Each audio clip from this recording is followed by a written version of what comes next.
Doctor Sreevarma ஆயுள் தரும் ஆயுர்வேதா அறுவை சிகிச்சையில்லா குணம் ஆயுள் கால நிவாரணம்.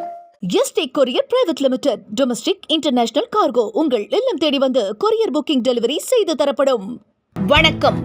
முக்கிய செய்திகள். சிறு குறு நிறுவனங்களின் பணப்பட்டுவாடா தாமதமாவது குறித்த புகார் விரைவில் தீர்க்கப்படும் என்று குடியரசுத் தலைவர் திரௌபதி முர்மு உறுதி. போரணியில் தமிழகத்தை இணைத்து உறுப்பினர் சேர்க்கையில் திமுகவினர் முனைப்புடன் செயல்பட வேண்டும். திமுகவினருக்கு முதலமைச்சர் கடிதம். மேட்டூர் அணைக்கு நீர்வரத்து 73,452 அடியாக அதிகரித்தது.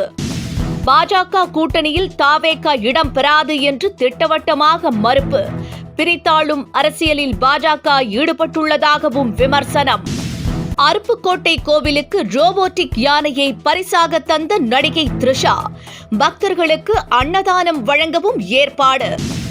இனி விரிவான செய்திகள். சிறு குறு நிறுவனங்களின் பணப்பட்டுவாடா தாமதமாவதாக எழுந்த புகாருக்கு விரைவில் தீர்வு காணப்படும் என்று குடியரசுத் தலைவர் திரௌபதி முர்மு தெரிவித்துள்ளார்.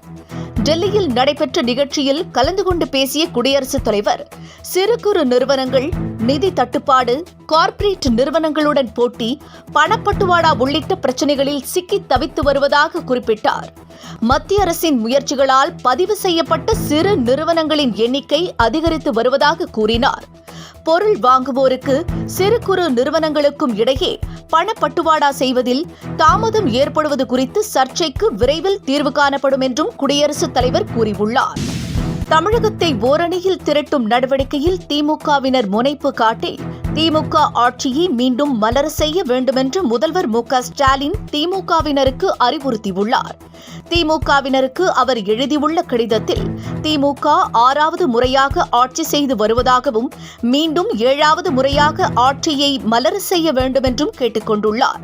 தொண்டர்களின் உழைப்பால் திமுக 75 ஆண்டுகளாக வலிமை குறையாமல் உயிரோட்டமாக இருப்பதாகவும் உயிர்ப்புடன் இருப்பதாகவும் முதலமைச்சர் தெரிவித்துள்ளார்.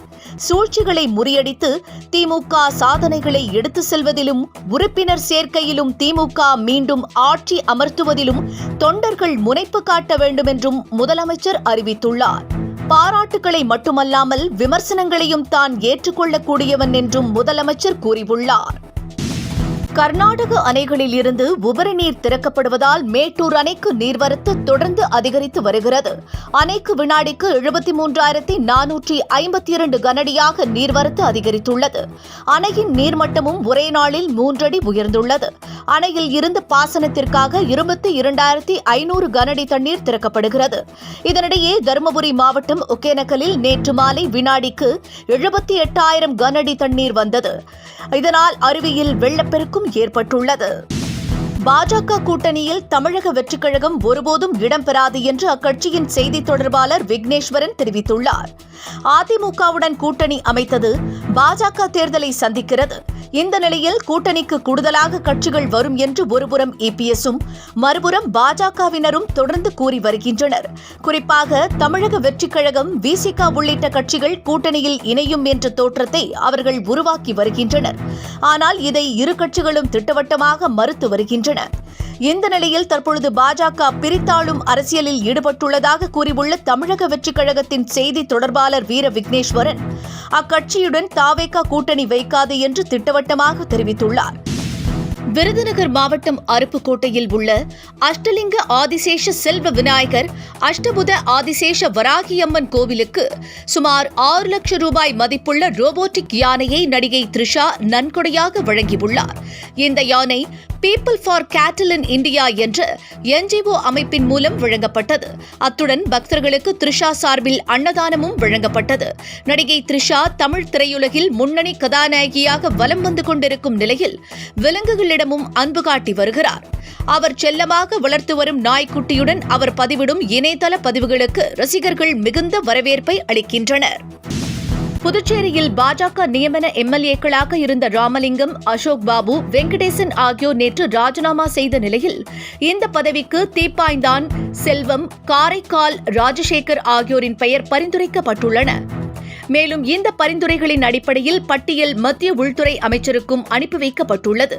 முன்னதாக பாஜகவை சேர்ந்த சாய் சரவணகுமார் பதவி ராஜினாமா செய்திருந்தார்.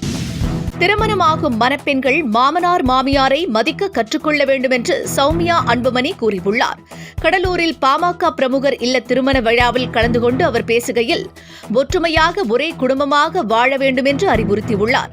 பாமகவில் அன்புமணி ராமதாஸ் இடையே மோதல் உச்சகட்டத்தை எட்டியுள்ள நிலையில் எல்லா பிரச்சினைகளுக்கும் சௌமியாதான் காரணம் என்று ராமதாஸ் பகிரங்கமாக குற்றம் சாட்டியிருந்தார். மேலும் ராமதாஸின் 60வது திருமண நாளை அன்புமணியும் அவரது குடும்பத்தாரும் புறக்கணித்தனர். எனவே ராமதாஸ் கண்கலங்கி கூறி வருத்தப்பட்டிருந்தார். இந்த நிலையில் மாமனார் மாமியாரை மதிக்க வேண்டும் என்று சௌமியா அறிவுரை வழங்கியுள்ளார். டாக்டர் ஸ்ரீவர்மா ஆயுள் தரும் ஆயுர்வேதா அறுவை சிகிச்சை இல்லா குணம் ஆயுள் கால நிவாரணம். Yesterday courier private limited domestic international cargo உங்கள் இல்லம் தேடி வந்து கொரியர் புக்கிங் டெலிவரி செய்து தரப்படும். என்றும் உங்களுடன் மை இந்தியா. முக்கிய செய்திகளை உடனுக்குடன் தெரிந்து கொள்ள சப்ஸ்கிரைப் பண்ணுங்க, பெல் பட்டனை பிரஸ் பண்ணுங்க. என்றும் உங்களுடன் மை இந்தியா.